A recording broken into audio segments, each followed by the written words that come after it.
some very kind of salient points for each one of the panelists. So we're going to end up on that note. So that's how the forum is going to flow. If any of you have any questions, please ask them in the chat on the right side. And we are going to take them, and you also please mention if you want to address them specifically to someone or if it's for the whole panel. And me or Tony are going to, go through those. Other than that, we would like to thank our strategic sponsor, Aon, and we'd also like to thank our media partner, Infrastructure Global. And I'm going to go through the list of speakers now and moderators. As I said, we have, I'm co-moderating this forum with Tony Scott, the CEO and CIO of Neural Race AI. Tony will introduce himself later when he speaks.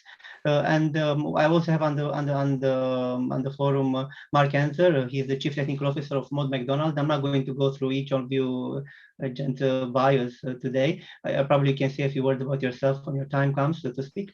And then Antoine Labros, the Chief Digital Officer at Artelia, Sam Harley, Managing Principal from Eurocon, joining us from Australia, and Bram, Global Technology Officer at Arcadis, joining us from Netherlands. So I think without further ado, and not to take this any longer, I would like to hand over to Mark for the keynote address. Mark is the Chief Technical Officer at Mode McDonald, and he's also head of the National Digital Twin Program. Yes, so we are keen to hear what do you think, Mark, the challenges are, post-COVID, post-2021, and for the next few decades in front of us. Mark, over to you. Thank you very much. Thank you for the kind introduction.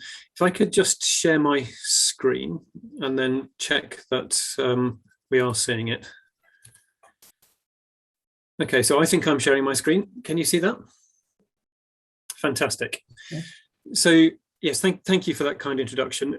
It's an honor and a pleasure to be here and to share some thoughts on this subject, looking at digital transformation, how we might address some of the challenges, but I think crucially, how we can take forward the industry and not just make the industry sustainable, but hopefully the built environment that we're working on.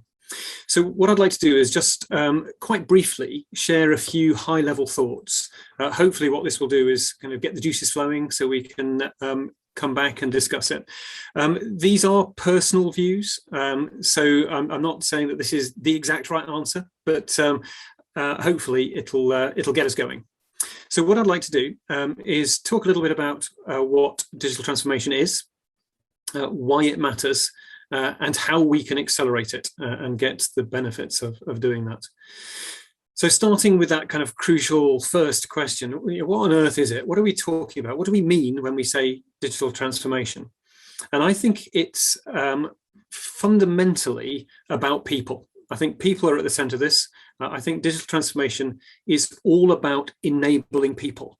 And so I think it's important that we do kind of keep coming back to that, because I guess a lot of us are techie kind of people and we love the technology and it's great, but actually it's all about people. And I think that digital transformation enables people in a number of different ways. Very importantly, around information. Digital transformation enables us to use information better. It's about better information management, getting the right information in the right hands at the right time, but importantly, to make the right decisions. That's the whole point of the better information. Information is a carrier of value, but making better decisions is where that value is released. So using information better to make better decisions, that's absolutely key. Another thing is about improving processes. So this is not just about digitizing the processes, taking the same old processes that we always had and kind of turning it into a PDF. It's radically looking at the processes so that we can do them better and digitalizing the processes. And also, I think it's about enabling us to apply technology more wisely. Because technology is fun, but it's not the whole answer. Technology will never be a silver bullet, and particularly no individual bit of technology. It's much more about applying that technology, integrating that technology, making wise technology choices. But the technology should always be in the service of something else. rather than being the master. And so I think it's all about enabling people to make those technology choices more wisely and deploying them. And where should this be applied? It should be applied to all organizations across the whole of our industry. It should be applied to all of the delivery processes that we work on. And I'll come back to this in a moment. But we've got an awful lot of processes that we work with. And it should be applied to all of the built environment. So not just to construction, but to everything that construction touches. And we'll come back to that too. And then in brackets, I say apply to all people too. I put it in brackets because I don't think it's right to talk about doing digital transformation to people. It should be about enabling people, but we should bring everybody on this journey. We don't want people to be left behind. And why? Why should we do this? Why does it matter? and why does it need to get out of just the techie people who love digital transformation and kind of get into the boardrooms, get to where it matters, so that people who want to invest can make sure that this happens? Why? And I think an important part of this is that digital tech, data and digital transformation is an enabler. It's not doing data and digital transformation just because it's fun or because we can. It's because it enables something else.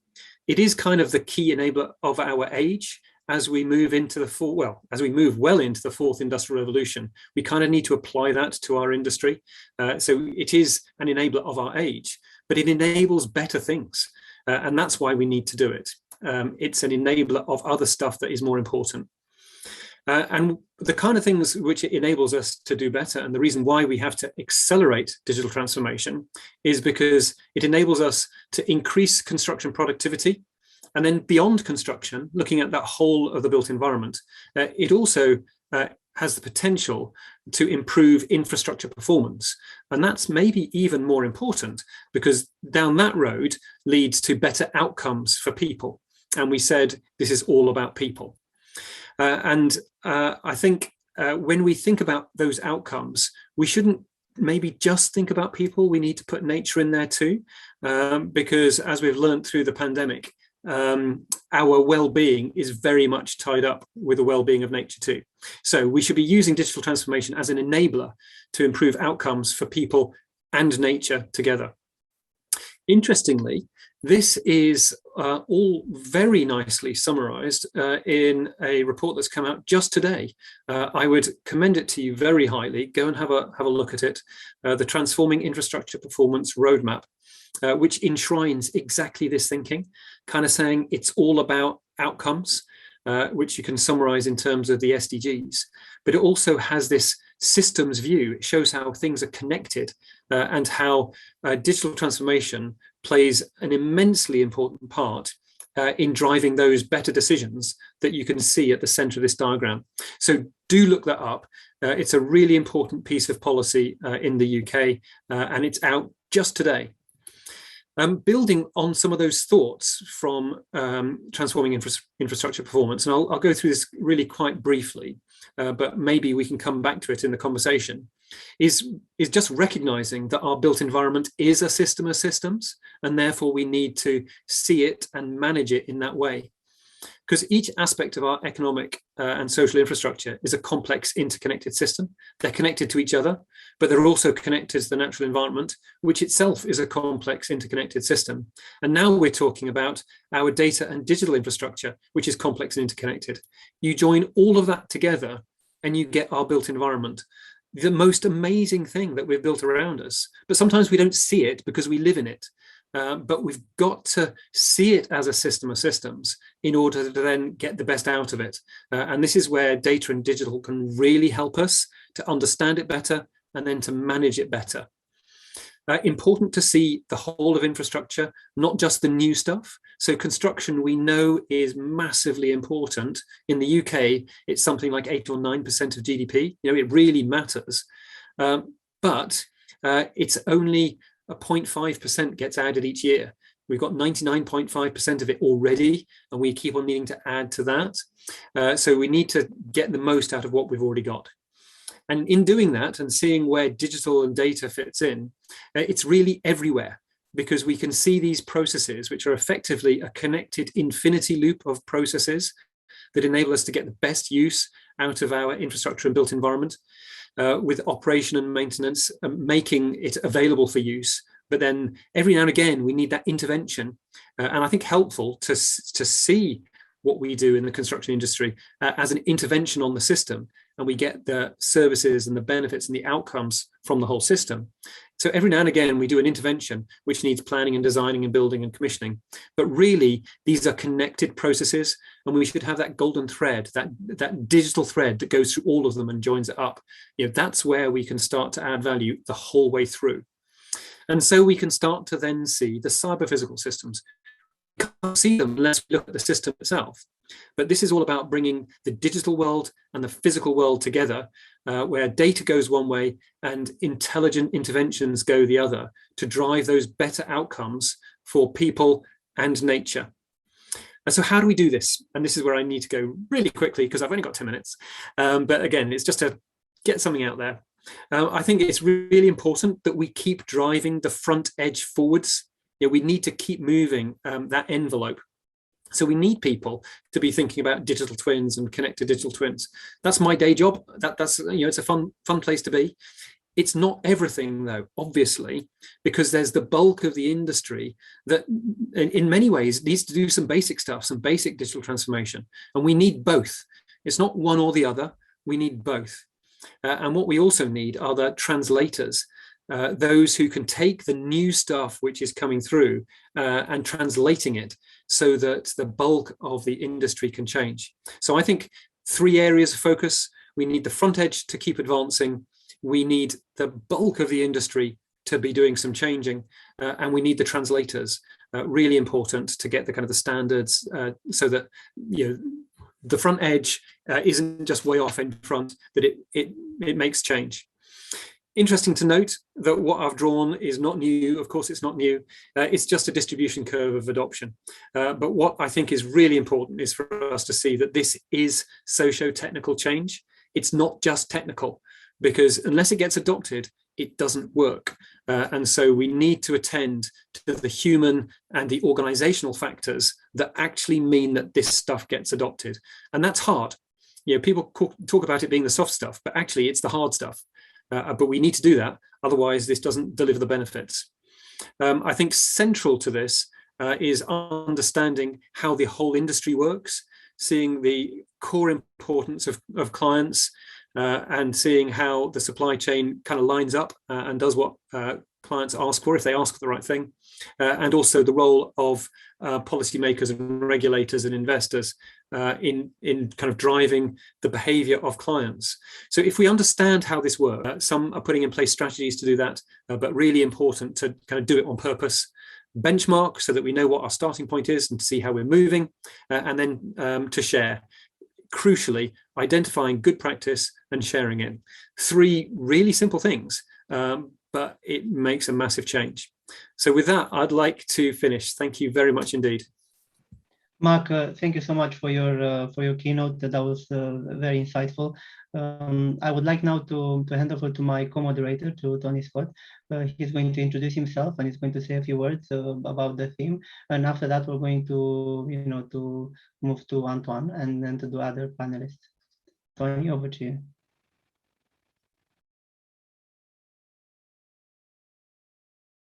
Tony, we don't hear you, so you have to unmute. Thanks, and apologies for, I think that's the phrase of the year, you're on mute. No, thank you, thanks, Sebastian, thanks, Mark. I always enjoy listening to your presentations, Mark, always very insightful, and I think you say things in such a good way. So I'm Tony Scott. As you know, I'm the CEO of Neural Raised AI, but previously I was in digital leadership roles in Arup, Atkins, and WSP. And in those companies, I worked alongside some really fantastic and inspiring data scientists. But in most cases, they sat within individual sectors, such as water, power, energy, rail, highways, property, buildings, or whatever. And at the time, I was very much a proponent of creating a single cross-company, cross-sector data science and AI capability to support all of those various sector-focused business units. I'm really pleased that is actually happening now in many AEC companies. And furthermore, as the AEC industry extends its reach from design and construction to focus far more on whole life asset utilization, we heard William Cox, Orico's CEO, spoke to us about this on Friday, and Sir John mentioned it this morning as well.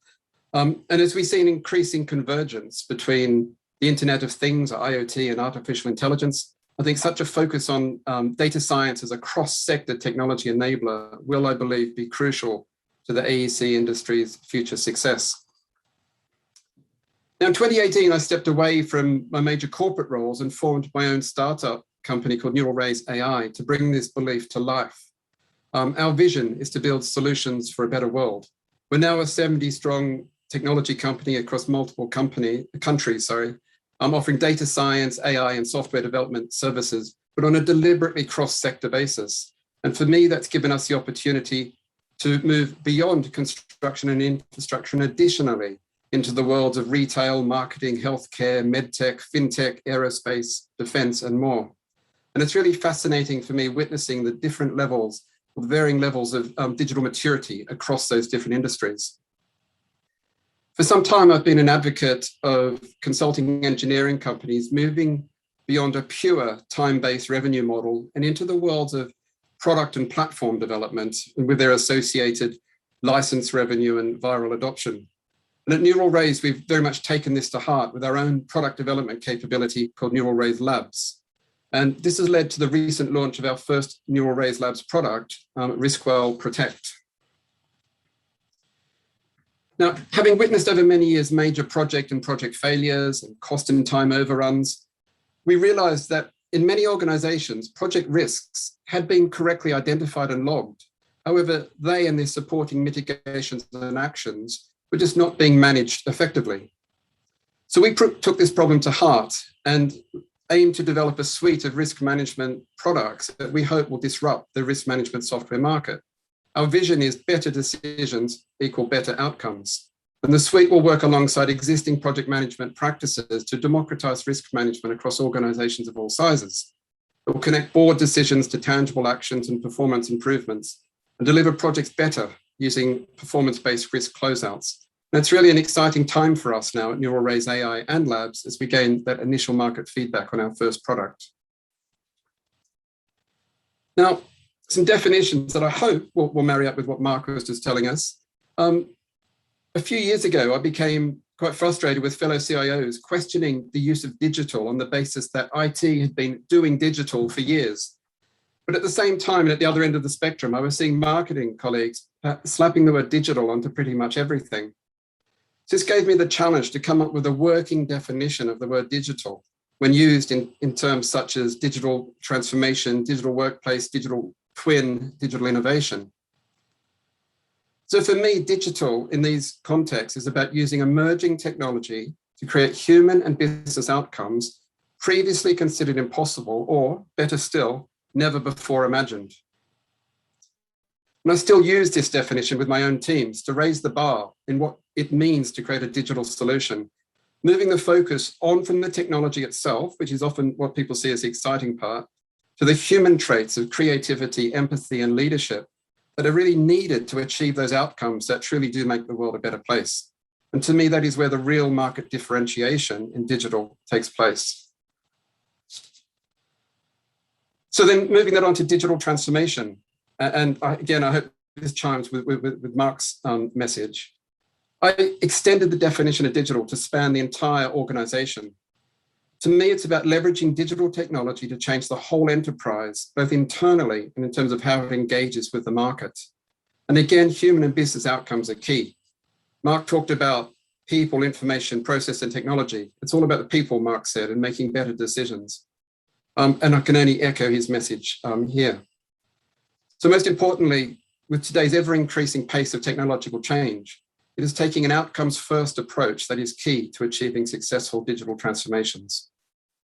I hope these definitions are in keeping with my fellow panelists' views. It'll be interesting as we move forward to see if that's the case. Mark, again, thank you for your wonderful keynote, and I look forward now to hearing the views of our fellow panelists. Sebastian, I'll hand back to you. Thank you so much, Tony, as well.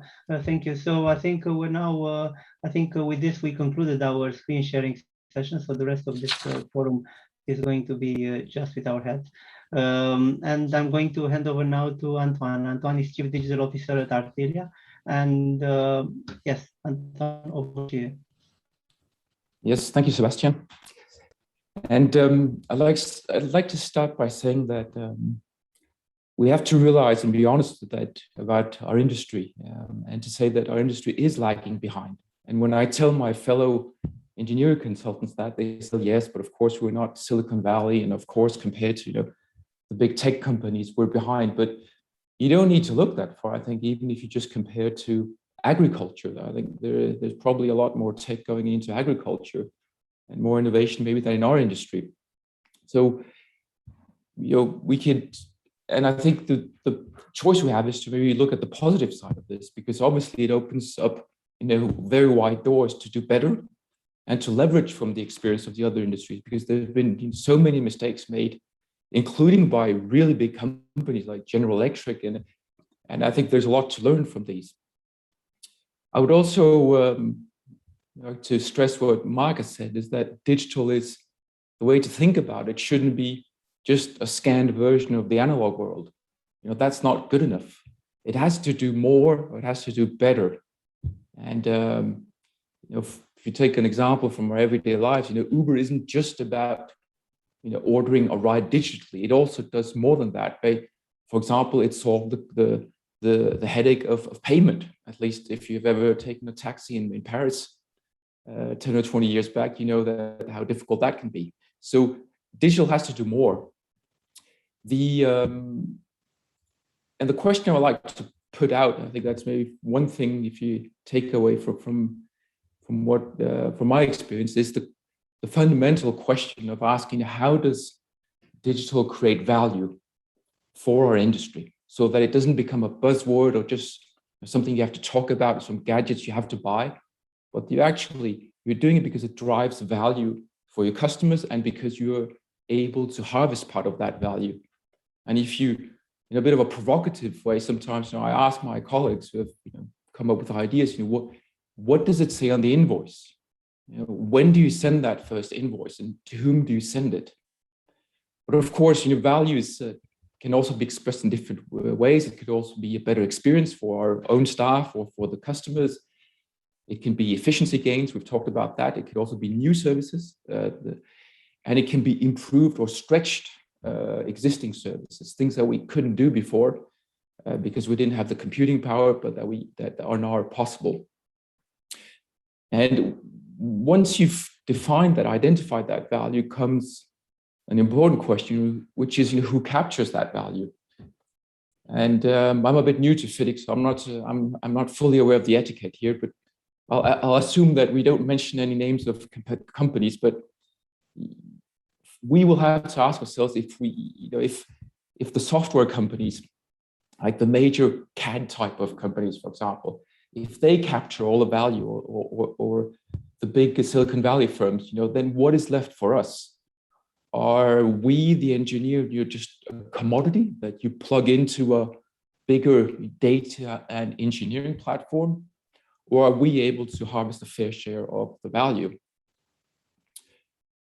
One of the ways of doing that, I think, is to broaden a little bit the scope of our approach to infrastructure. And because we are very much focused on the plan, the design, and the build phases, and less so on the operation of the asset, which includes the whole lifespan of an asset, which captures most of the value and the cost of an asset. But it's also about repurposing the asset and decommissioning the asset.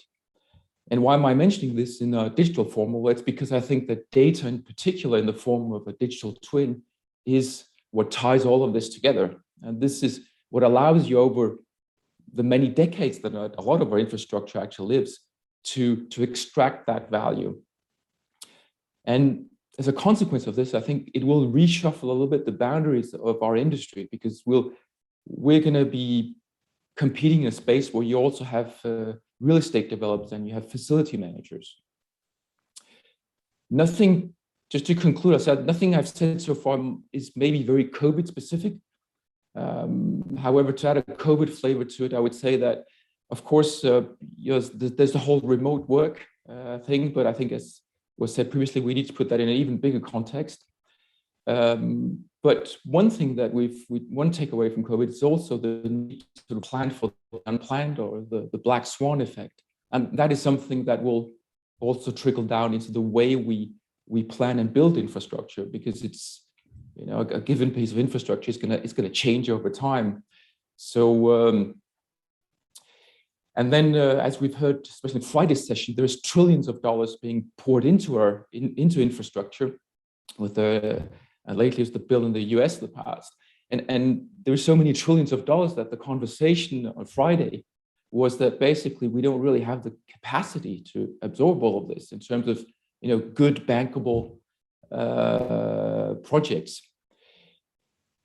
So those I think are some of the dimensions that COVID will have brought to our future challenges. But it's not only COVID. I think also the sixth report of the IPCC is a major driver of the way we'll design infrastructure. And on a maybe people side, also looking at our kids and the next generation, I also think there's maybe a Greta Thunberg generation that will have different views than we've had in the past. With that, I hand it back to you, Sebastian. Thank you so much, Anton. Especially, the point you made about digital transformation, not only within our industry itself, but also external big data and technology players coming in. It's going to be fuzzy boundaries, I think, and I think it's a question that I've heard.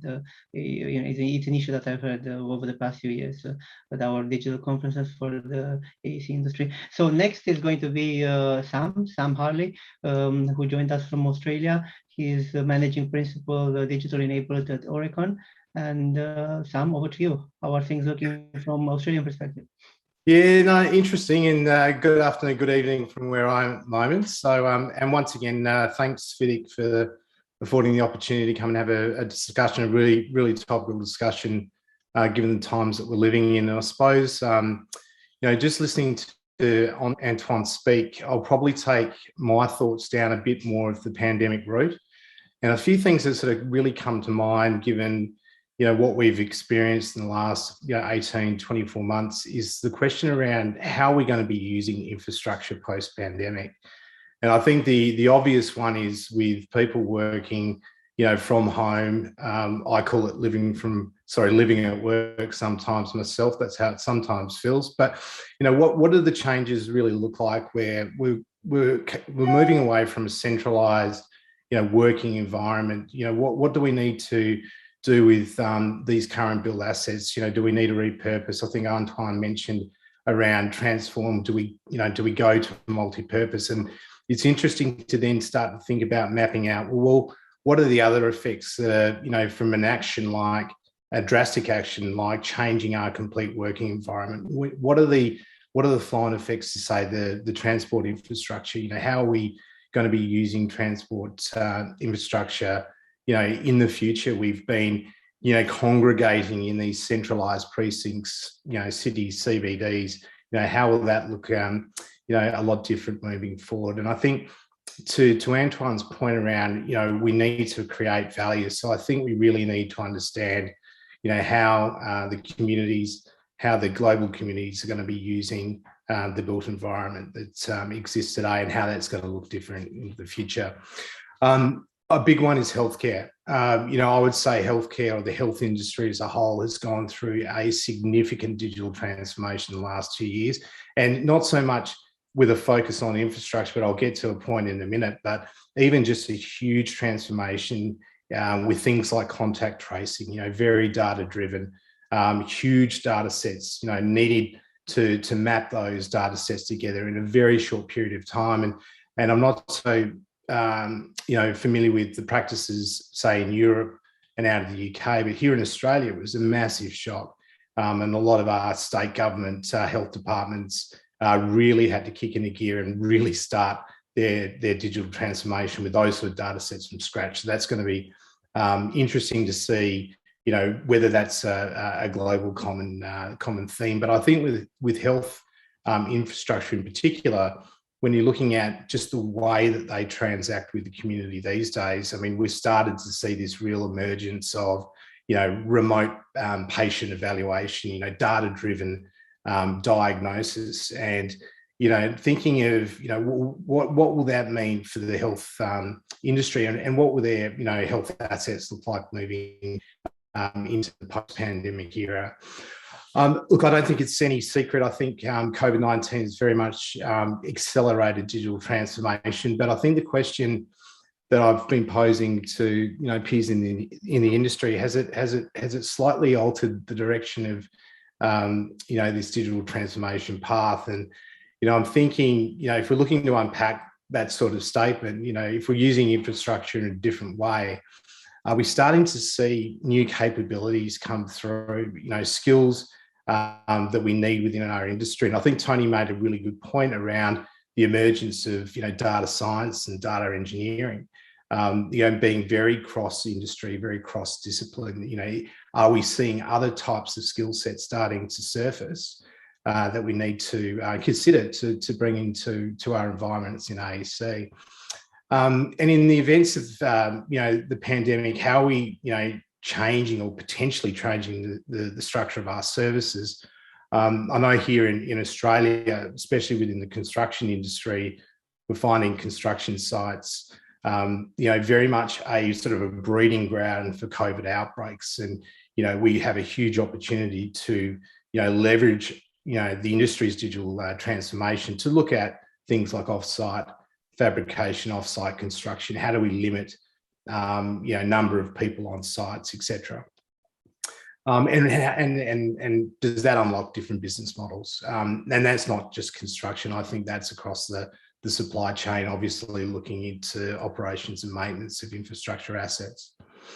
I suppose the data or the use of digital data relating to assets post-pandemic, are we looking at data in a different way? Are we looking at something that's now a bit more important that we may not have considered pre-pandemic? And an example might be, something far-fetched is starting to monitor occupants within buildings, for ailments such as COVID, and do we leverage building infrastructures, whether it be HVAC systems or wastewater systems at the asset level, monitoring and evaluating, asset hygiene, health performance is probably something that we just have not thought about, previous to the situation that we are in with the pandemic.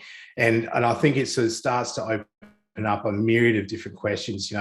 How would this data be managed? How is it owned, given the personal nature and sensitivity of this data? And I think, moving forward, what we need to know drives the nature of the data sets that we need to capture and analyze. So, how will these changes, that we're currently experiencing within the industry, and we will experience as we're coming out of this pandemic era, how would the importance of what data we need to see, to make informed decisions? Are we taking a more health conscious view of things rather than a pure asset performance view? So they're just a couple. I've probably got more questions than answers on this, but I'm really keen to see how this forum progresses for the next hour or so. And with that, I back over to you, Seb.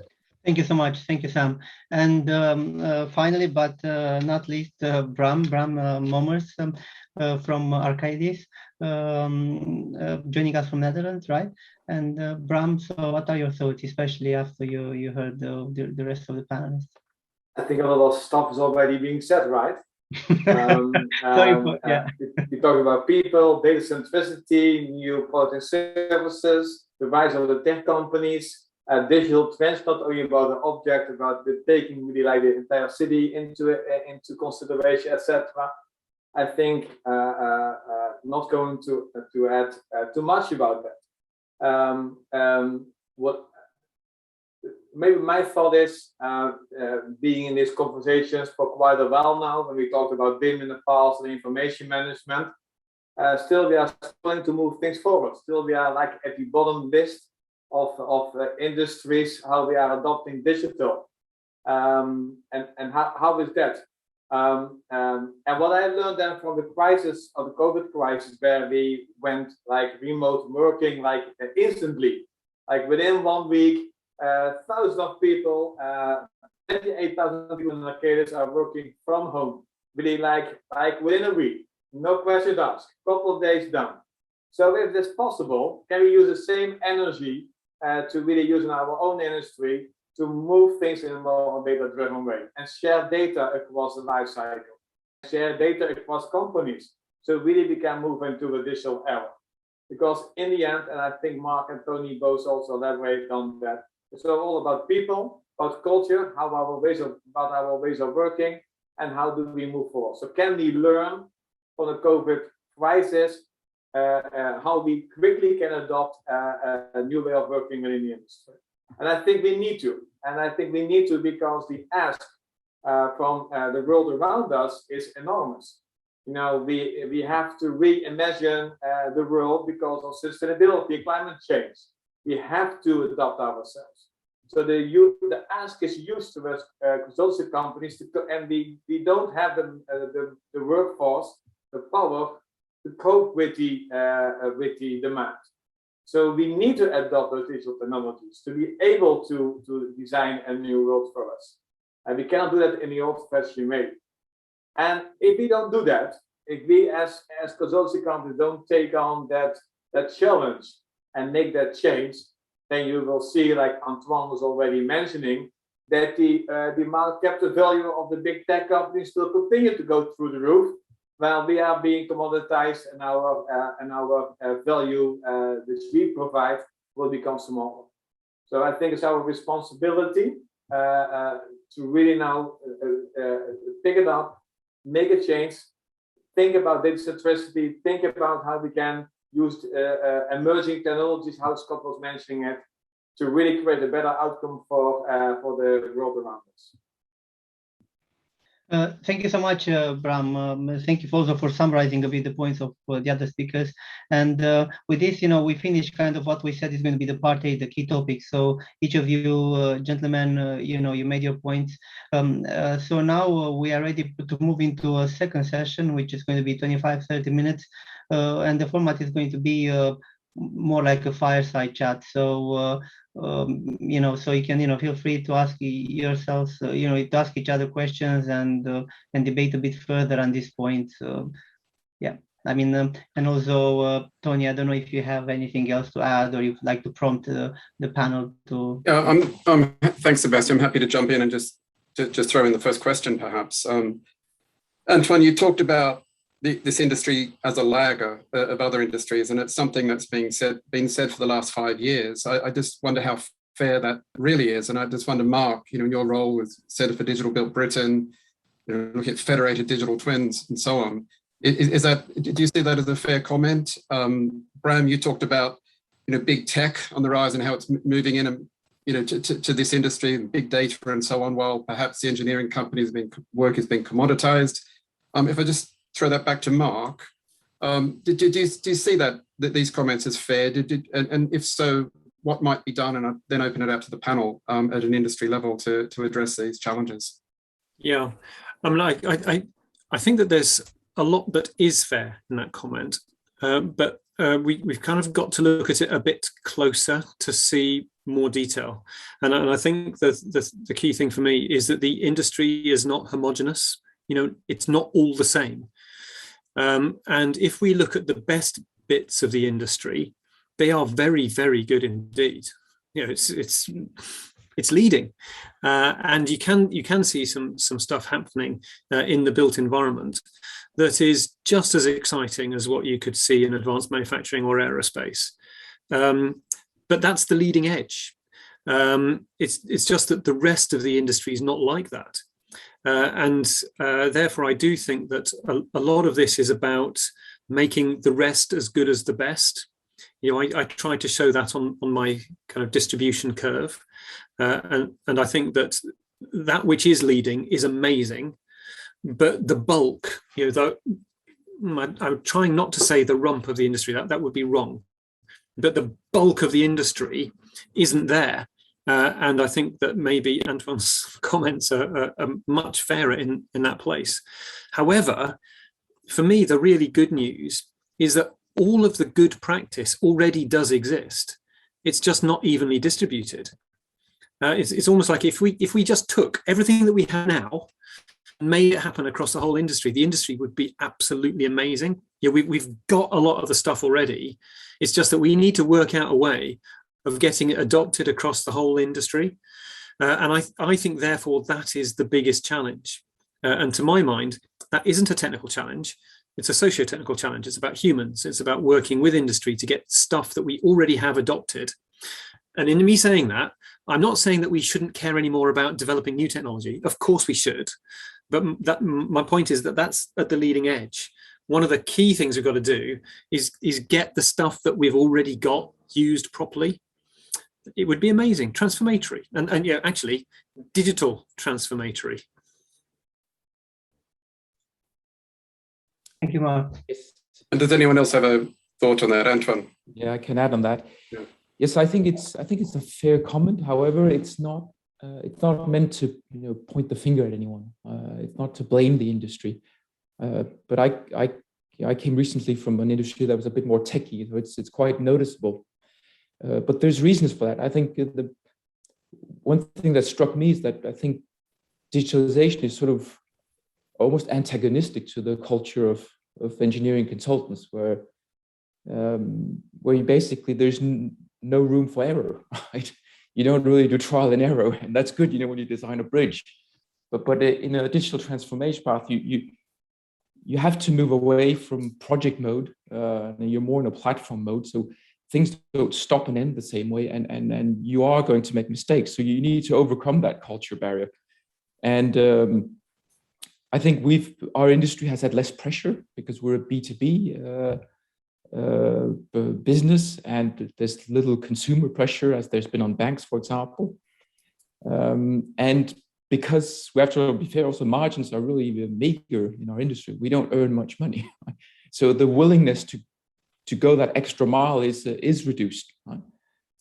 So often you just try to pass the bar, just minimum requirements. And if it's, if you can tick off what was in the contract, and if you've done it, then good enough is good enough.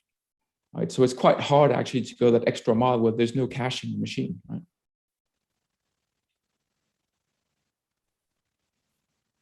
Back to you, Tony. No, thanks, Antoine. And I think there's some comments in the chat as well, but digital twins, they're very much a digital representation of the physical world. But I think it was you again, Antoine, mentioned black swan events and so on. And throw this to the panel, but sorry, Mark, I'll just lob it back to you as our keynote speaker first. How do you see in a digital twin that you can cope with the unknown and cope with unpredictable events? And I'll take COVID-19 as a black swan event, something that is highly impactful, but very unlikely. And so a lot of people in their risk management, for example, discount these things as not worth the expenditure because it's so unlikely to happen. However, if it does happen, it can be really extreme in its impact.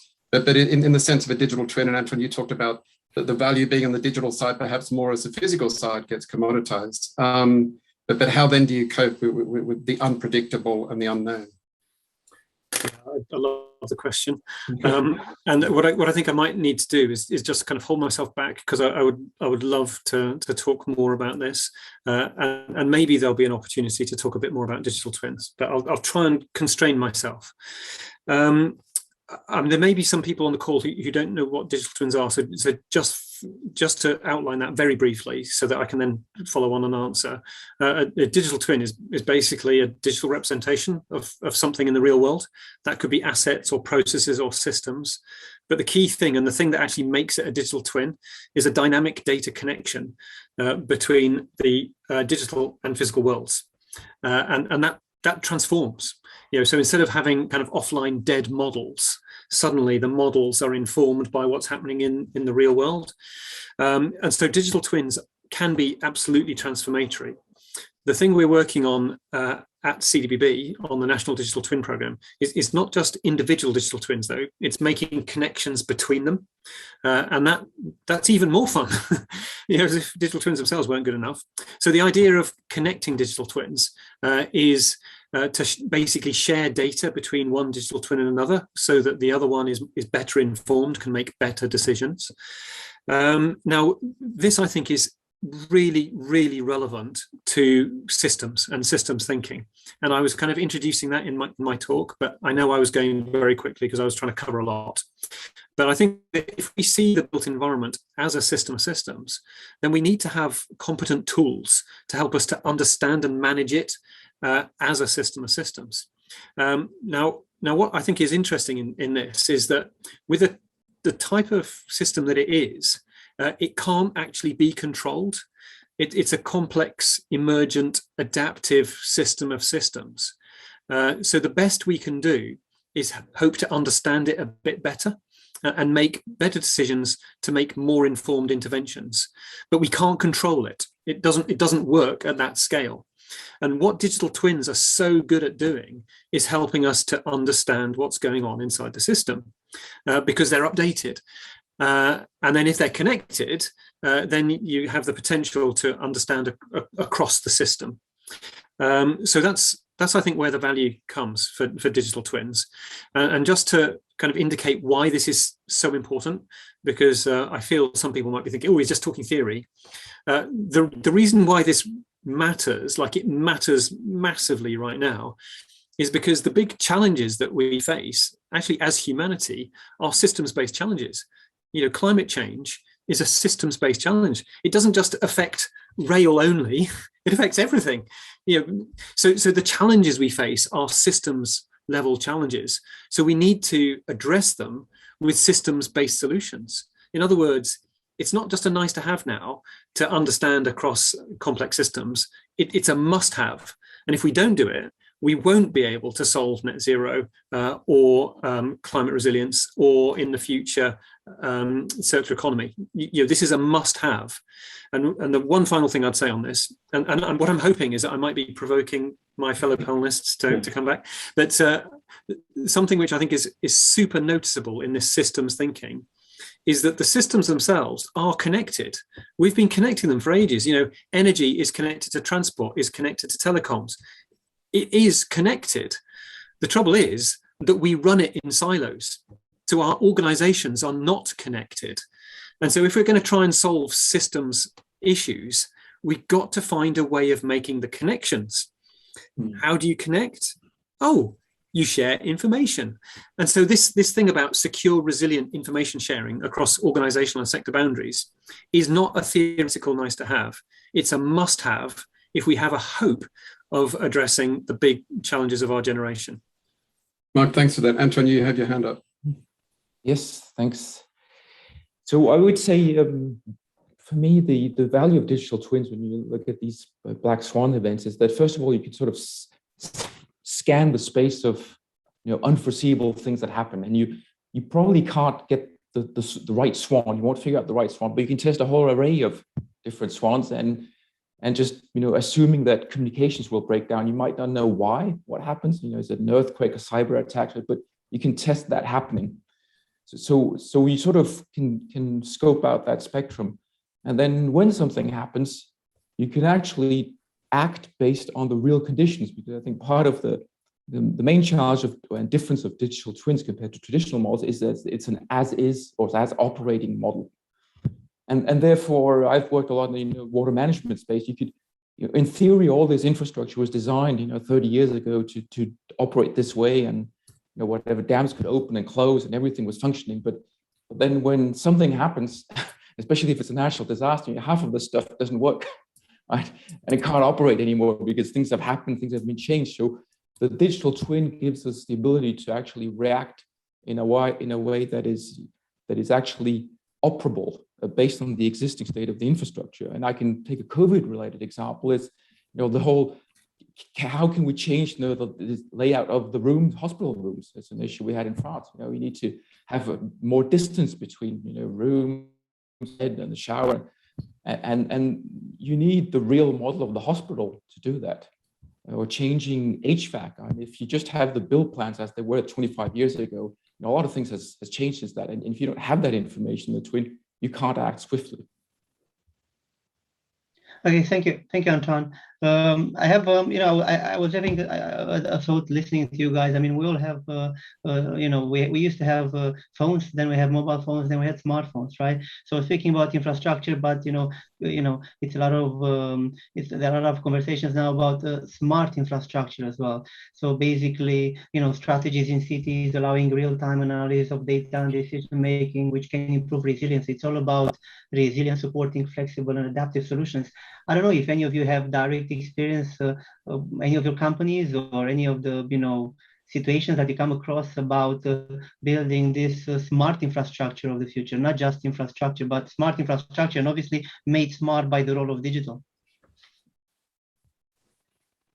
I don't know, who should I address it to? Whoever wants to jump in first in the poll. Bram has his hand up. Yes, sorry. So we have done a mobility as a service projects with clients, finding new ways to do it in the city of Amsterdam to see how can we get to a different system where not people are not owning their car.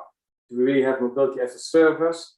We provide you, as the word is saying in English, like we make sure you end up in the place you want to be, using different kind of transport, means of transport.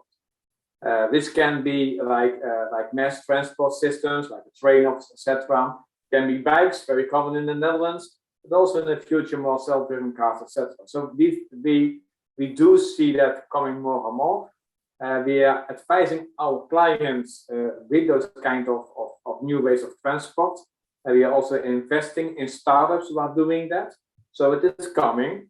But in the same time, again, what Antoine was also mentioning, our industry is of course not that fast.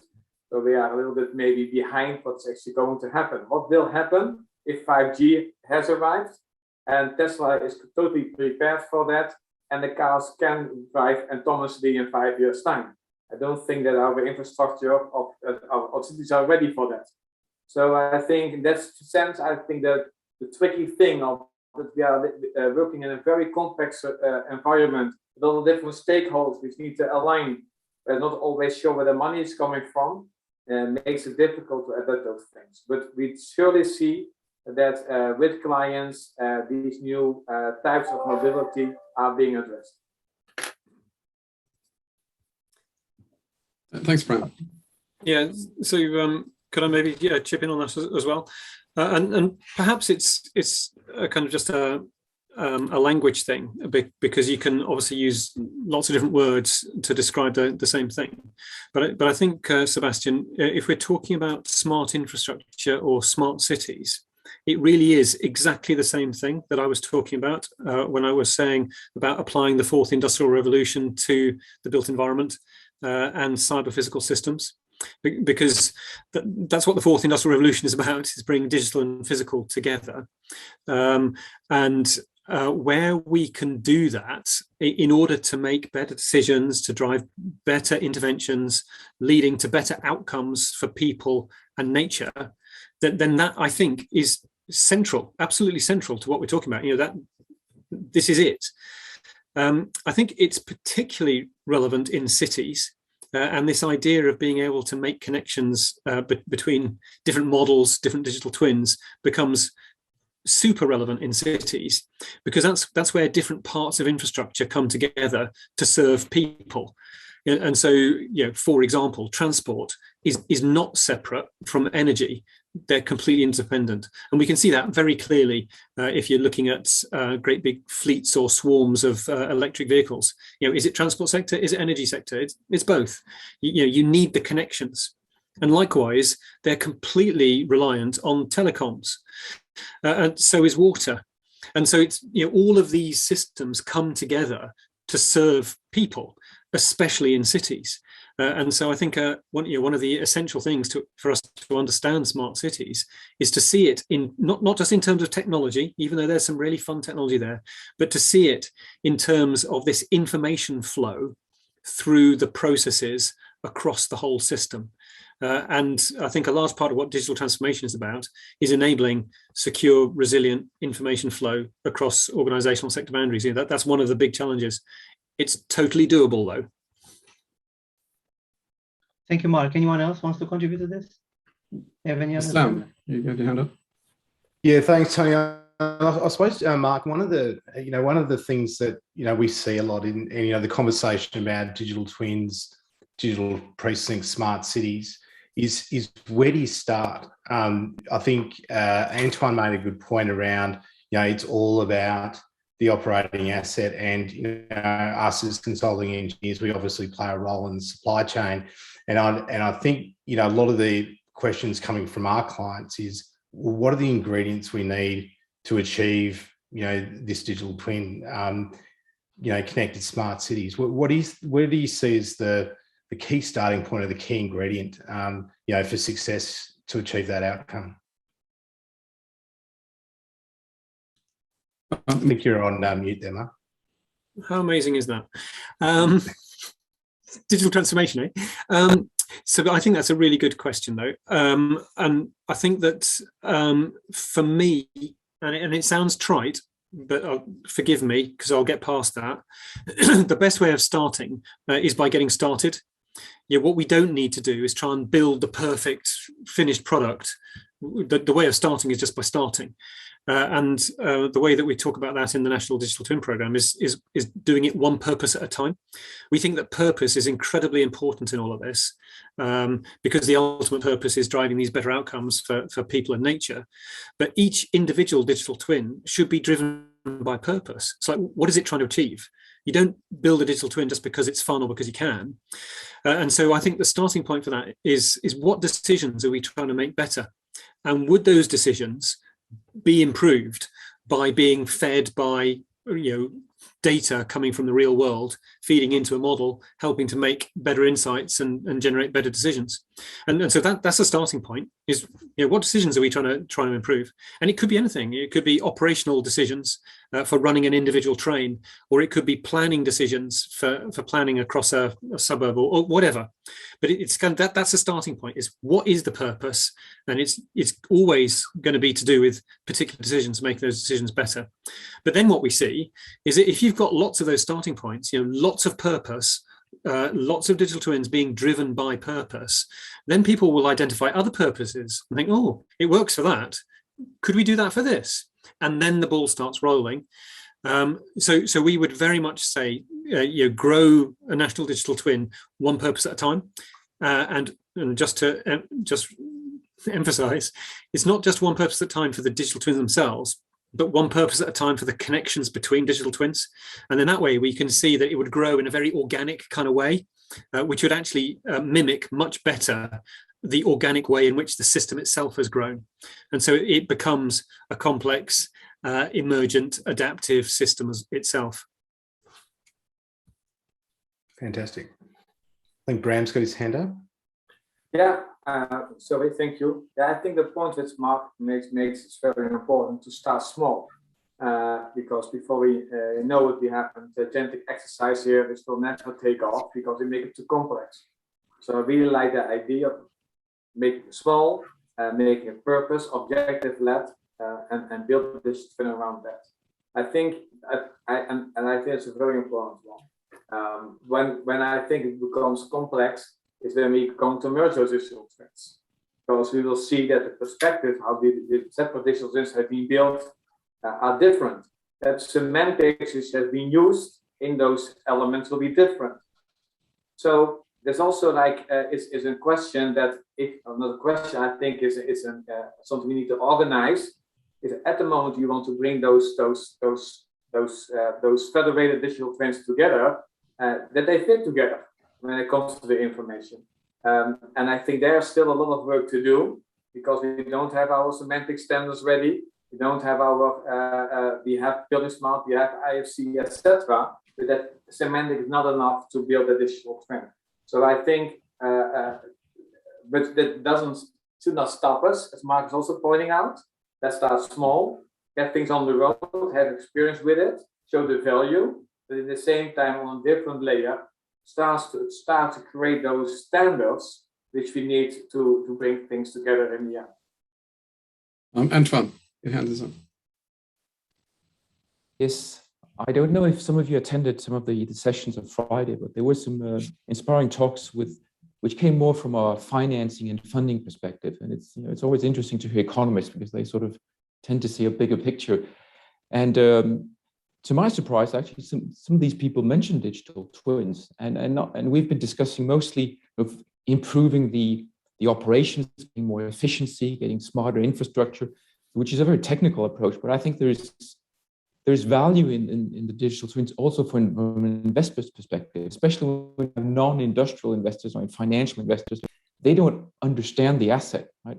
And if you take a pension fund, I mean, it's a lot of money they're putting on the table. So I think that there's an untapped potential there for this technology, which is to reassure the investors they actually understand what they're putting their money into. And if it's a pension fund, they want to project that 20, 30 years ahead. So assessing the cost of the infrastructure, stress testing their balance sheet every year, all the sewer network they invested billions in, is it still worth anything 10 years further down the line? Do they have to rebuild it completely? So that struck me a little bit that and these are the guys who have the money. So I think if we can tie into that usage purpose of the digital twins, I think we might get some extra support. Mark, your hand is up. I'd love to come back on that and build that, because I think that part of what Antoine says there points towards what I feel would be one of the biggest enablers of actually driving digital transformation, which is kind of getting some kind of market oomph behind it. I think Antoine is exactly right about the investors, and I would also add insurers to that as well. So helping them to understand what's going on in their investments and what they're insuring is a really good thing, definitely. Where I want to take it on a little bit is just considering what would happen if we could get data and digital assets properly evaluated, so that people start to know how valuable they are. Ideally, so that those would get on balance sheets. And I know it's not straightforward, but what I'm getting at with this is that if people like investors and insurers really understand the value of data and digital assets in the built environment and in infrastructure, then they will demand that data is well managed, because they know it's of such value. Which would then mean that organizations within the built environment whose data is a mess would have a lower valuation than organizations who look after their data properly and use it properly, and picking up on one of the things that Bram said, have applied proper semantic principles to it. So I think that this whole issue about evaluating data and digital assets will be a huge driver of digital transformation in the industry, and you can kind of almost see the beginnings of it. There are some really good examples. So, for example, Highways England in the UK, and now called National Highways, did some fantastic work on evaluating their digital assets and came out with an enormous number, which was in some ways comparable, same ballpark as the physical assets. And I think that as soon as we as an industry realized how much these are worth, then we'll manage them properly, and it will start to drive digital transformation really strongly. And just one more thought on the same line. It's quite funny, isn't it, that people do get a sense of the value of data and digital assets when they're denied access to them. And so just think for a moment about ransomware and how much people are willing to pay to get access back to their data. That's just a little tip of the iceberg method of evaluating data. If it weren't valuable, people wouldn't pay to get access back to it. So it's a silly little thing to say, but what I think is a substantive point is that as an industry, we really do have to start properly valuing our digital and data assets. And Mark, that valuation of assets, buildings, infrastructure that have that data, do you see the recognition of that and the transformation from that can happen within the industry, or does it take another industry such as real estate to actually drive it? So is it external, that it's almost going to be pulled from the other end of the spectrum? it's a really interesting thing, isn't it? Because I'm not quite sure what will be the thing that pushes it over the edge. I don't know if you know those machines that you get by the seaside, that are full of coins, and it looks like it's just about to fall, and something pushes it, and you know it's going to go at some stage. I kind of feel that it's something like that, and it will be almost like a chain reaction. That once this thing about getting the proper valuation of data and digital assets, it will just run. But which nudge will make it happen? Whether it's a drive from investors and insurers, whether it's something that comes from the industry or from regulators, I don't quite know. But I feel that it would make a massive difference. And Sam, you spoke passionately about healthcare and lessons we can learn from that industry. And I'm currently working with some healthcare clients too, and I can relate pretty much to everything you said. Just wondering if you could elaborate on your thoughts there, and what more broadly, what might we be learning from that industry? Because it's obviously one that's right at the forefront of coping with COVID. So what lessons are there for us? Yeah, look, I think, Tony, I mean, you're right. They're right at the coalface.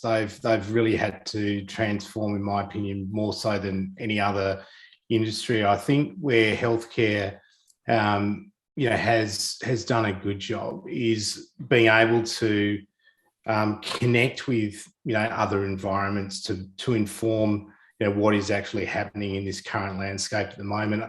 I think the challenge for the healthcare industry is really about what their assets are going to look like moving forward. I think we've seen, and Tony, I think you're working in the industry and you're seeing how reliant they are, not just data sets within their four walls, but tapping into data sets that help them inform where they need to be. And I think, Antoine, you mentioned, there was an example where you needed to increase the room size of hospital footprints, etc.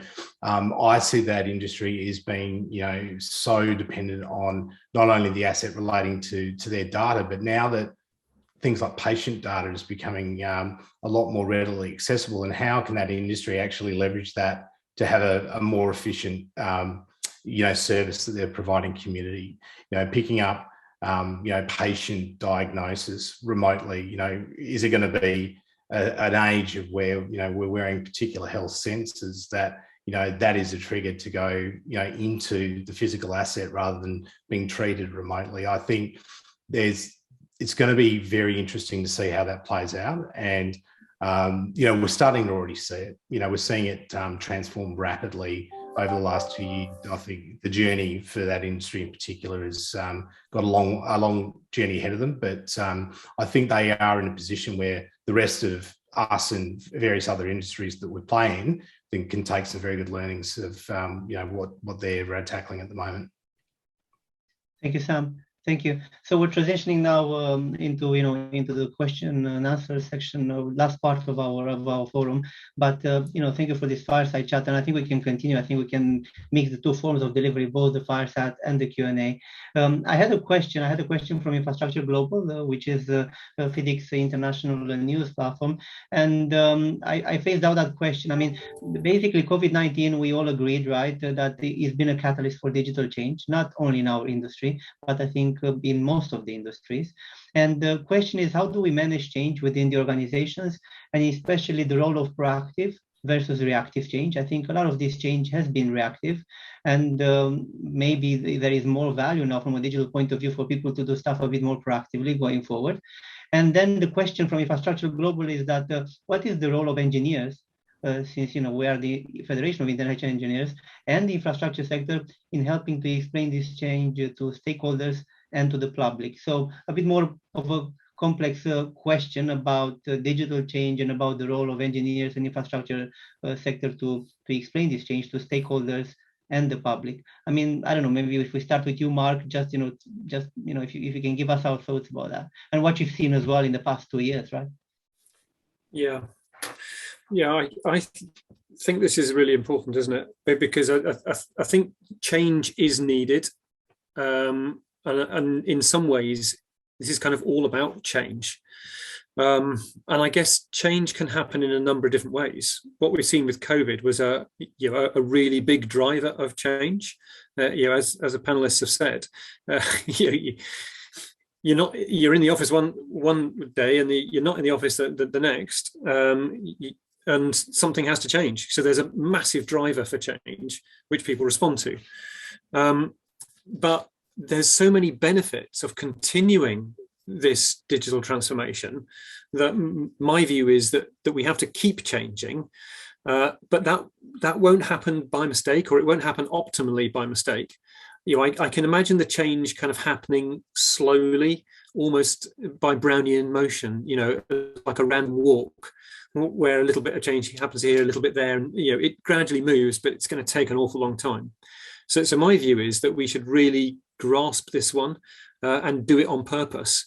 Now, this doesn't mean some kind of top-down command and control type of change, because that would not work with the kind of industry that we are. But I think making connections and providing coordination in this socio-technical change that I talked about can go an awful long way.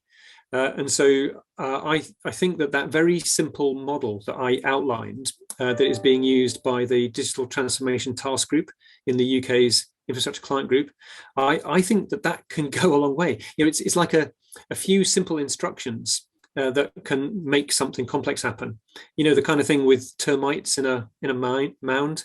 They don't have very complex instructions. Each one of them has got 3 rules, but it makes a whole termite mound. I think it's the same with this. If we do this on purpose, in other words, to have a plan, have a strategy, you actually think it through, do it on purpose. I think if we do some meaningful baselining and benchmarking so that we know where we are, what the starting point is, and how we've progressed, and if we identify good practice and share it, if we do all of that on purpose, just 3 really simple things, that will make a massive difference. Of course, we can make it more complicated than that, but it's like if we've got to start simple just to make something happen, I think that's a really good starting point. So to summarize, I think that we must change, and ideally we should do it on purpose. So we should apply those 3 simple ways of doing it. And then the second half of the question about the kind of the engineers' kind of role in relation to stakeholders and public. I think it's the stakeholders and the public that we ultimately answer to, because if we believe what I think an awful lot of the panelists said, that we should be driven by outcomes. It's the outcomes that matter, and the outcomes that matter are for people and nature.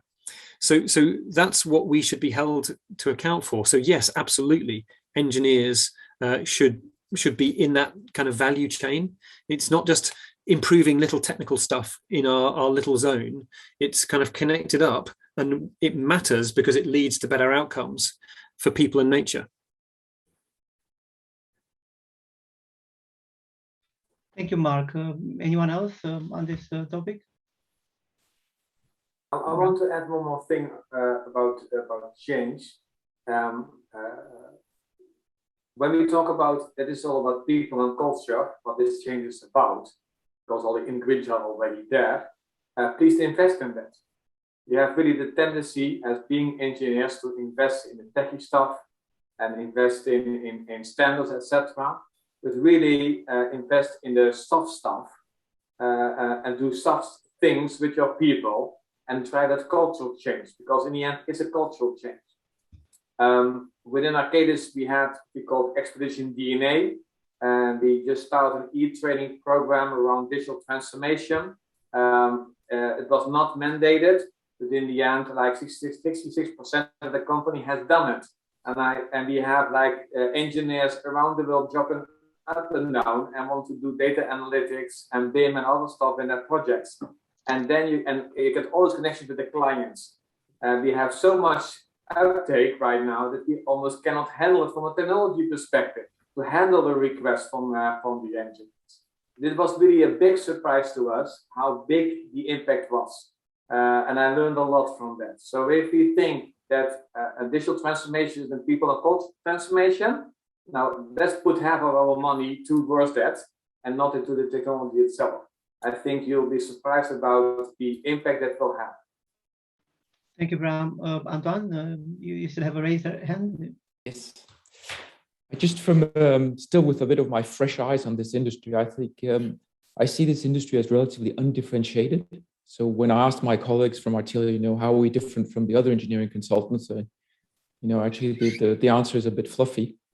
And I think the answer is that there is little differentiation. And therefore, if we manage, to do better, it has actually a huge impact, because the clients sort of, toss a coin. If you look, of course, you're strong on your national market, but besides that, it's the same sort of people, the same sort of skills and processes and tools we work with. So if you can differentiate, actually, it has a huge impact, because if you win 2 out of 3 instead of 1 out of 3 attenders, that changes the business radically. So you only need a small change, but that change is really hard to make at the scale of larger companies like the ones represented today here. And therefore, I think that change has to be initiated proactively from the top, which doesn't mean that the top decides everything, but you need to inject that impulse in the system, and you need to de-risk that impulse for the business units, which are lean machines designed over mid-decades to deliver a project as efficiently as possible and to minimize risk. And that's not what we're asking them to do here. And because it's a holistic change, as we talked about it, it's skills, it's work processes, it's culture, it's going to take a long time. So unless you want to become a vintage engineering company, the decision is quite easy, because there is no other path. I think that is, as Mark was saying, this is the big thing of this of this decade, or maybe even more. This is probably the major source of innovation in our industry is digital. So you need to initiate it centrally, and you need to make it happen, but it's going to take a long time. But if you wait another couple of years, I think probably it's too late, right? Because if the competitors have 5-10 years of advance, I think it's really hard to catch up with. Okay, thank you so much, Antoine. I asked my question was a bit longer. It was 2 parts. Most of you answered to the first part. I think Mark answered a bit to the second as well. But is there anything else any of you wants to add about the role the engineers and infrastructure sector can do in helping to explain this change to stakeholders and the public? Anything in specific, or we should move on to the next questions and topics? Anything else comes to mind? Also, maybe a bit to what we discussed at the beginning. If we have a reactive attitude towards this digital transformation, then you will see that newcomers, other companies will take over what we have done in the past ourselves. So I think we need to be active just for our own future. Besides that, I think in history, we're engineers who made new things possible when it came to infrastructure, etc. So when we talk about smart cities, about new mobilities, etc., I think we can play a very important role in measuring how that will look like and how you will get there. So I think from both angles, our place in society and our own future, we need to be active and be active in a debate and in that transformation. Mark, over to you. Yeah, I'd like to build a little bit on what Bram says, which I agree with so much. I think that as we look at what's in front of us here, and if we do consider that we're kind of building digital worlds as well as a physical world,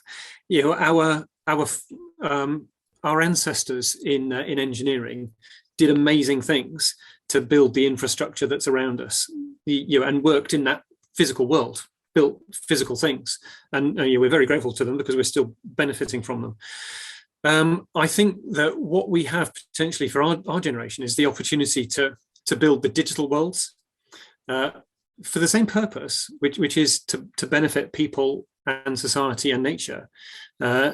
It's just that we haven't really had that opportunity before. So I think that as engineers, we can see this opportunity before us, but it's kind of worth, I think, identifying it as a real thing, even though it's in the virtual world, because those who can see what we're talking about will build something that will benefit generations to come. And then making the connection between these digital worlds and the physical worlds. So I'm kind of hoping that some of the leaders in this space will be the people who are known in generations to come, as those who helped to pioneer and build the digital worlds that many generations benefit from. So it's just kind of taking on a little bit of a prompt from Brad, but to say, as an industry, we can see that and we can do something amazing and special. So I think in what you're saying that 100 years time we're going to see statues of the likes of you and Tony and Sam all over the world, like we see now Brunel and everyone else, right? So that's a reassuring thought. Now, moving to a question for Tony, there seems to have been a lot of hype about AI, artificial intelligence, in recent years. In a post-pandemic world, what do you see as the particular relevance and opportunity for AI to the infrastructure sector in particular? Oh, thanks. So that's a big question. I've been making the case for greater development of data science AI capabilities, before the pandemic, and I've mentioned some of that earlier. And Sam, I think you agreed with some of my comments there from what you said. But this is really crucial if we're going to make this move into whole life asset utilization, asset repurposing, instead of always going to the build option. Actually, let's get better value from what we have, and it's all about data. All what we talked about, digital twins, federated digital twins, it's real-time data, evidence-based decision making. It's absolutely key. Data then makes possible machine learning, artificial intelligence, deep learning. All of these things flow from having access to that data. And I think what's crucially new. I talked earlier about a definition of digital being about outcomes, about doing things differently. It's not about the tech, it's what you do with the tech. But just, we talked a lot about healthcare. Take a hospital, for example. Let's say we create a digital hospital. Let's say we build a new one or we repurpose an existing one. But if we could marry together every data set at our fingertips, if we could marry together the patient record system with the staff rostering system, with the building management system, with the equipment IoT tracking system, with the demographic data, with transport data, with weather data, etc., and just correlate constantly on positive patient and efficiency outcomes, and create this sort of virtuous digital circle. I mean, there's an outcome, but we've got the data, we've got the tech, we've got the ability with AI to do that. And I think what's the real differentiator now is how we put that technology to use. And I think that's the huge opportunity for this industry, to grasp that opportunity, almost think that you can do anything, but what should we do? What's going to add that most value? What are those outcomes that are going to be most beneficial to the world? And for me, it's that data right through to AI. We're able to do things now. I talked about, we couldn't dream of in the past, or we dreamt of them and had no way of achieving it. But we can do that now. And a lot of the stuff Mark's talking about falls directly into that category. So for me, AI is a huge opportunity, as is data and data science in general. But that's why I've sort of pivoted my career down this path, really, to because it excites me. This industry excites me. How it can change the world excites me, and the role of data to do that, I think, will be crucial. Understood. Thank you so much, Tony. Any of you wants to comment on that, or we should move to the next question? Next question for Antoine. Could you give us some examples of how digital can create value for the AEC industry, Antoine? Yes. So I mentioned the example of the investors, which the conference inspired me to about Friday. But I think the best example is the one that Mark highlighted. It's the ability to share information. I think that's the most transformative part of these technologies. The fact that you can, ubiquitously you can share information and tools with to all the stakeholders, including immersive experiences for daily citizens of a given infrastructure. Right? I think that is really the biggest change. But we just talked about AI. I think there's the whole generative design thing. The algorithm's ability to crunch the numbers or thousands of different layouts and do some of the grunt work for the engineers. And I think I like to think that as an augmentation of the engineer, just like we say Watson was maybe seen as an augmenting the doctor's abilities. I think the augmentation will also see it on construction sites to reduce some of the hard work and reduce health impacts on workers on construction sites. Also, in terms of security, I think in Tony's presentation, one of your slides, we saw pictures of what I suspect is an algorithm that it picks up if people are wearing their helmets or not. So I think we'll see these technologies in the space of security and in inspecting infrastructure. Right? I've lived 10 years in Copenhagen, and a lot of the big bridges connecting Denmark to Denmark, or Denmark to Sweden, or Denmark to Germany is now also inspected by drones, and they can survey every square inch of these big bridges and crunch some data on those pictures to identify a risk of corrosion or concrete deteriorating. And I think that is another example. Thank you, Sebastian. Thank you, Anton. A question for Sam this time. With the accelerated digital transformation globally due to the pandemic, do you see areas where the pandemic has altered the original path of digital transformation? Yeah, look, I think, yeah, I mean, short answer is probably yes. And I think it also relates to one of Mark's slides around, the leading edge and the masses. I think, what the pandemic has done is, in a lot of cases, forced our industry in particular, where we have seen those might be lagging to sort of, get with the program, and it's just pure through necessity to survive in a lot of cases. So I think the pandemic very much has altered the pace of change, where a lot of businesses would think they would be, where they are today. And I think the other element to where it's altered the path is I think related to the purpose of infrastructure.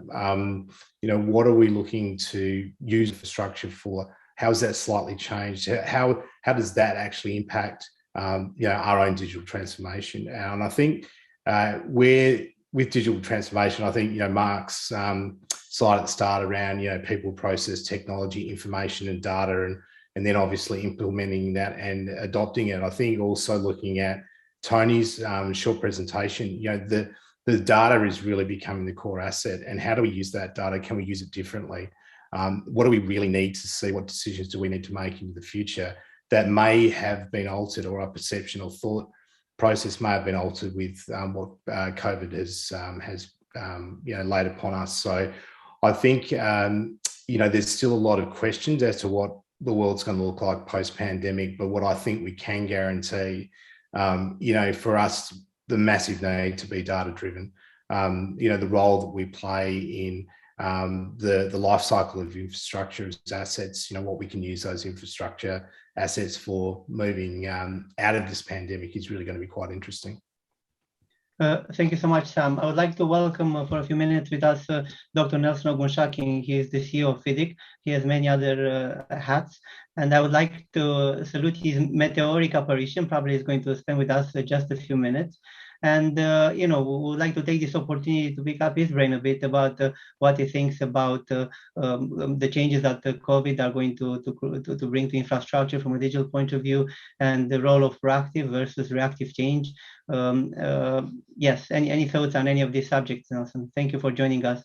Sebastian, Dan, Tony, and the rest of the team, thank you very much for giving me this very short opportunity to join you. I haven't been able to clone myself yet, so I haven't got mini-me. I'm expected to be everywhere, but I've done what management does, which is delegate responsibility to the board member so that they can continue with others. So I'm here for about 2-3 minutes.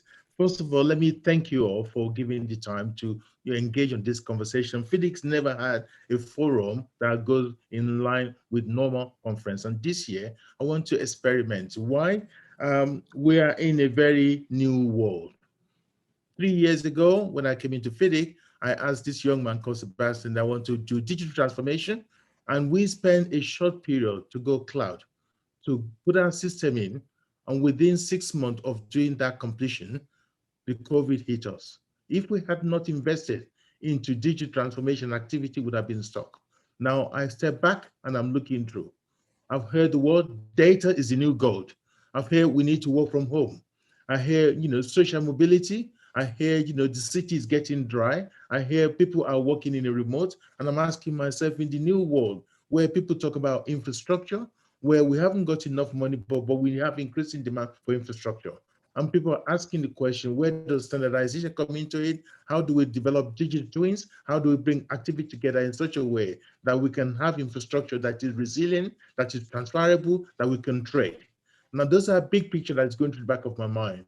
And on the back of that, we've also talked about the BIM, the usual stuff that comes into that digital twin. And I know that we've got experts among you. My take on it is how do we capture this at the top end? Now, I've been bold and actually task our board that I think digitization and digital transformation is going to be a big player in our future. The COVID-19 has now shined light on it to the extent that we're going to see different behavior, different pattern, and different way of working. I went into one of the big companies in UK 2 weeks ago, and the CEO, the chairman said to me, we normally have 7,000 in the office. He said, we'll be lucky on Tuesday and Wednesday and Thursday to get 20%. And yet our productivity rate is high. And yet our profitability is high. So what is the new business model in the future? So here comes the challenge. The challenge for us as an industry, how do we make sure that we are in the vanguard of change rather than be a follower? So the task I want to leave with you guys is please help us. We really want to form and create a digital transformation committee to help us to be ahead of the game. And I thought this meeting would be a good opportunity to start off the conversation, to engender on some of the issues that is concerning you, and to look forward ahead of things that we can't see. Somebody said to me the other day, he said, our topic for the conference is wrong. He said it's not for the future, it's for now, because we talk about sustainability and the way we work, either in the way we deliver projects, which is embedded carbon, or the way we operate our asset, which is post-carbon.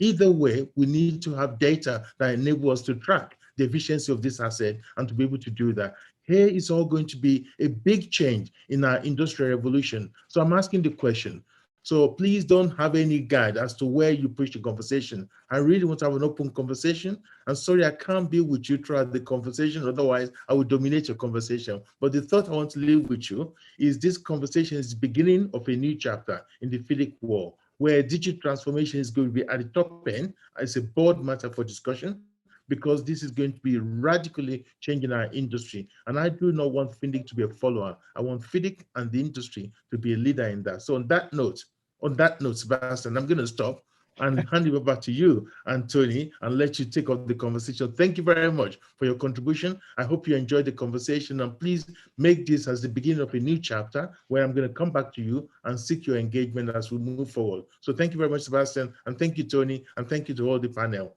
Permission to go. Thanks, Nelson. Thank you, Nelson. Thank you, Nelson. Thank you. Thanks a lot. Yes, thank you. So next question. I have a question for, I think, a joint question for Bram and for Antoine. You mentioned the value creation and how this potentially will move more towards the big tech companies again, no names named, right? So how does this work? So I mean, Bram, do you want to start first with that, and then maybe followed by Antoine, and maybe the others if you have thoughts about this? Happy to address this now. And Antoine will for sure be able to pick up. So we see three things happen. You know, the big tech companies are providing technologies which enable you to automate more and more of what you do every day in your daily work.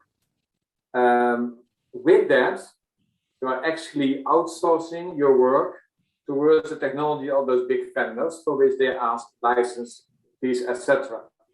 And they do this step by step by step. Every new functionality allows you to automate more, and with that, the technology of the big vendors get a bigger piece of the pie, and you pay for that. That would not be a bad thing if you were the only company using that technology, but you're not. Well, McDonald's, Arab, Atkins, Atelier, Arcadis, they are all using the same software. So in that process. So and as a result, because everybody's using the same software, we see that the profits are under pressure because everybody's automating. And at the same time, we see more revenues going and more license fees going into that direction. So this is very clearly how you're already seeing how things are moving around. But there's a third thing going on. And that is, I think, that's why we need to be active. because those tech companies make engineering so simple that everybody can do it, that it is becoming commoditized. And I don't want to make the story too long, but I'm actually a land surveyor by nature. That's how I was trained. And the big engineering companies all have very big engineering departments to do the engineering in the field. But now you go to the shop, you buy a GPS stick and a small computer, and you can do your engineering, your surveying yourself. So at the moment, the big tech companies more and more automate what we are doing as engineers. Also, our industry becomes more commoditized, and contractors or maybe even our clients can do it themselves. So there you see that this has like a value shift, value to the tech companies, and we are not able to capture the value ourselves. And at the same time, for the commoditization of the industry, which on the long term will affect us.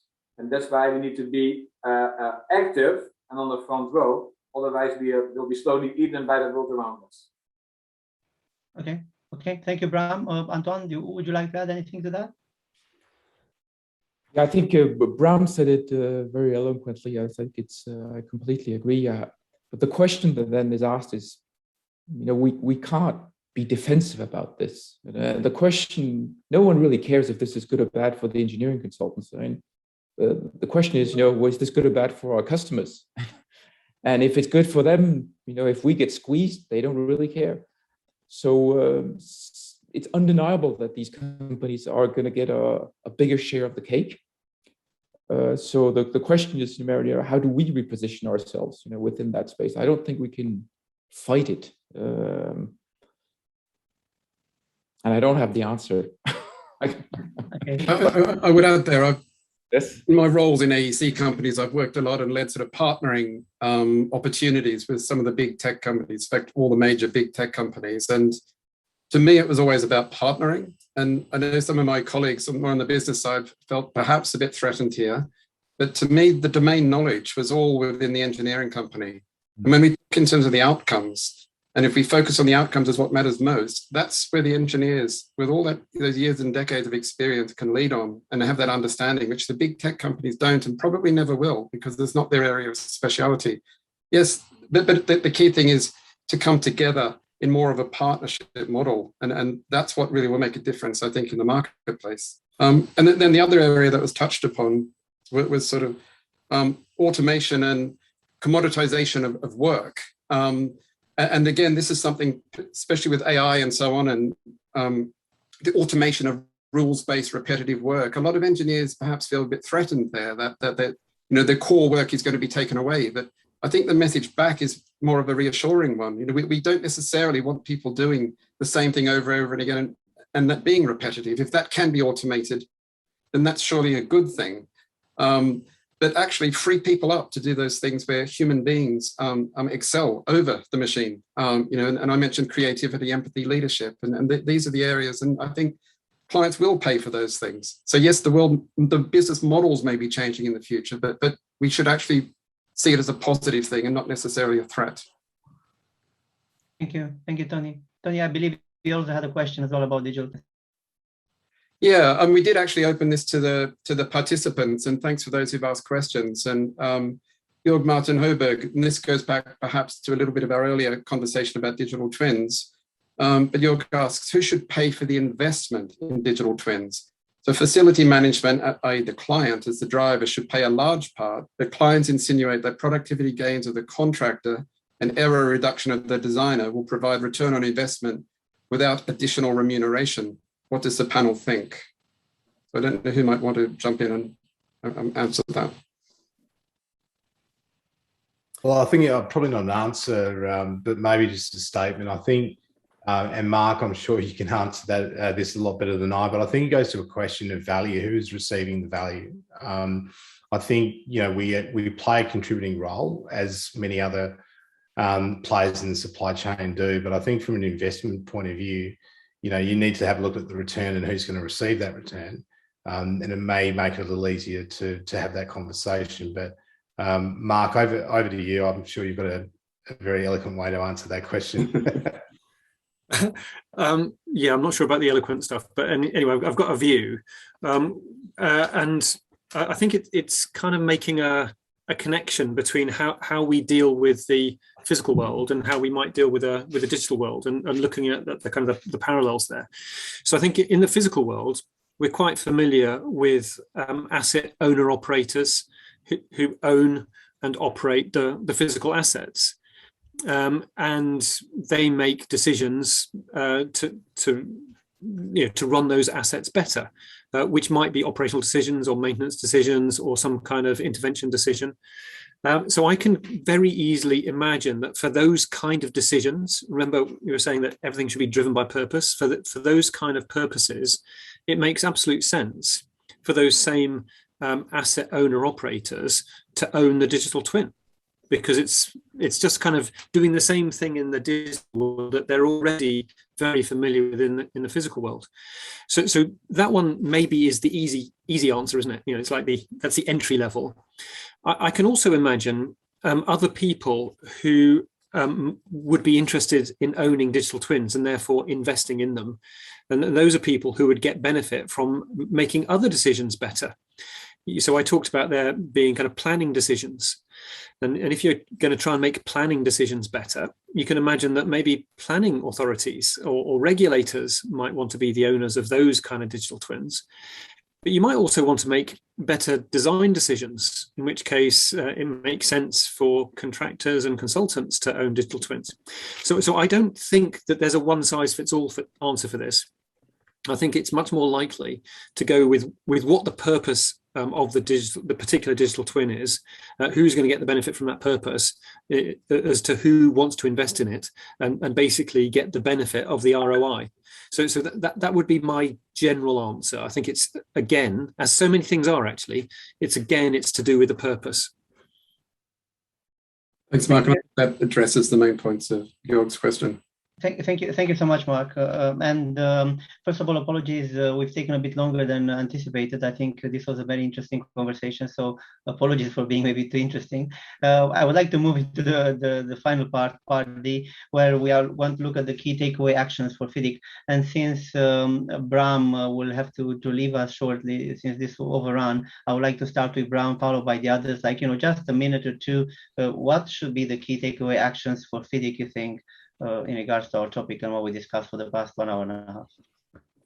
I believe that fragmentation in our industry is not helping us and moving forward in our digital transformation. I usually say fragmentation is the enemy, and FIDIC can help to bring us together and work on those standards, work on what we want to do together. Maybe even have, instead of having 2,000 artificial intelligence engines, only have one, for example. Where we really team up as consulting and engineering companies to work on those things which capture our domain knowledge and bring it to the market. I think together we have much more benefit to do so than if we are doing it by ourselves. I think that's one of the reasons why the big tech companies are profitable. So I think defragmenting, bringing the industry together, helping to have a collective goal and maybe even a joint direction toward that. That would be my biggest ask. Thank you. And I indeed need to go, but thank you so much. I enjoyed the conversation, fellow panelists and all the people who are attending this meeting. Thank you very much and hope to see you shortly. Thank you so much, Bram. Thank you for joining us. Mark, yes. You're next. Yeah, thank you. I think that if I could answer the question in two parts, if I may. I think more generally across the industry, that thing about evaluating data and digital assets is likely to be one of the biggest things that will make the biggest change. But that's not in FIDIC's hands. So maybe FIDIC can do something towards it. But the bit to make the answer FIDIC shaped, because I think that's what the question was, and picking up on what Nelson said, I find that really encouraging, and his determination in providing high-level leadership for FIDIC, I think is really good in this space. But I think there's two parts, and there's one which is about FIDIC digitalizing itself to have digital processes as all of the panelists have said, it's not just about taking the analog processes and kind of making a PDF of it. It's actually transforming the processes.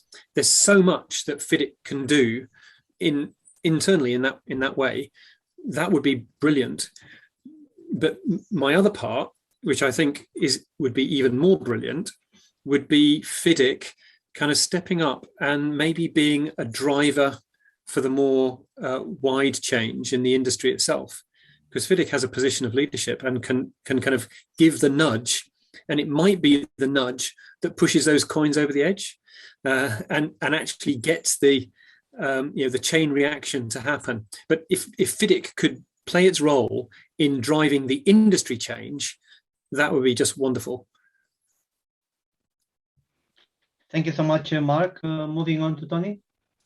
Yeah, thanks, Seb, and thanks, Mark. And first thing I'd say is all of the above. But I think with COVID-19, climate change, 2030 net zero targets, the impact of hybrid working, not just on our own business models, but also on city centres and transportation systems, I think the impact of all of these is still largely unknown, and sort of points to a future that's impossible to predict exactly. And obviously, digital twins and the scenario modelling there will be really key.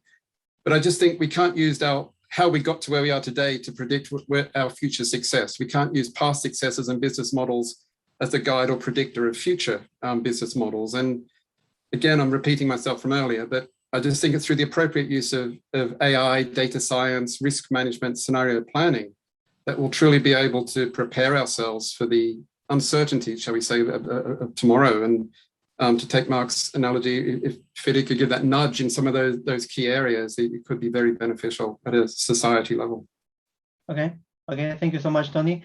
Sam? Yeah, thanks, Seb. Well, look, I think, as Tony said, all the above, but I think FIDIC playing its role, a very strong influencing role. I think, the industry collaboration piece, and Brian did touch on it, is key. I think we are going to be experiencing significant change moving forward, and I think FIDIC's role in being able to create, the transparency across the industry, to be frank, and helping players within our space become a lot more collaborative. I know it's a huge challenge. Collaboration's just not an easy thing to do, but I think for us, and the benefit of the communities and organisations we serve, joining forces on how we can really turn the dial on this transformation to get to where we need, as quickly and as efficiently, as securely as we possibly can. And obviously, FIDIC sitting in that global influencing role, I think could add a lot of value in that space. Thank you, Sam. And finally, Antoine, you have the final word. Yes, thanks, Sebastian. And look, I choose to look at this positively in the future. I think there is an opportunity for us with the fact that people look at the future differently now. The fact that there's this huge amount of money being poured into stimulus packages. I think there is an opportunity to rebuild better, and so I'm positive about that. And I think digital will happen to our industry, no matter what FIDIC does or what Artelia does. It's going to happen anyway. So, but we need it to happen in a positive way for us, FIDIC members. That's the challenge. So, what can FIDIC do? I think on the one hand side, we need to step a little bit up. I mean, to speak louder. I don't mean that in a nasty way. I just not screaming, but I just mean that we can't just be the guys who back office, compute the size of the beams and the walls. And I think in this space, we have an opportunity to speak on behalf of our industry, but also a bit broader than that. And I think FIDIC could carry that voice, and Nelson seems prepared to do it. And then on a more operational level, I think some of the help needed is already at the procurement state, a bit smarter procurement. And I know that's one of the topics FIDIC is active in that. So if there is space to innovate, to do things a bit differently, to set up, some digital tools within a traditional project, it would really help if procurement is set up to allow for that and encourage it. I don't know if FIDIC can also in standard contracts, but if we can demand that the data maybe not full digital twins, but at least the data is a standard deliverable of an engineering project, and we can define some sort of guidelines or maybe standards for how that data is returned to the customer. I think that can help us, because the reality is that the markets are slight, so the guys designing it are not the same customer maybe who's going to operate the asset. So we need to ensure continuity in that value chain. And so that's some of the things. I don't know if it's within the scope of FIDIC or not, but that's some of the things I think that could help us. Thank you so much, Anton. Thank you, Mark. Thank you, Anton. Thank you, Sam and then Tony. Thank you for the session today. Apologies, everyone, for taking a bit longer than anticipated, but I think I hope it was a useful conversation for all of you. The recording of this will also be available via the FIDIC Academy channels and so on.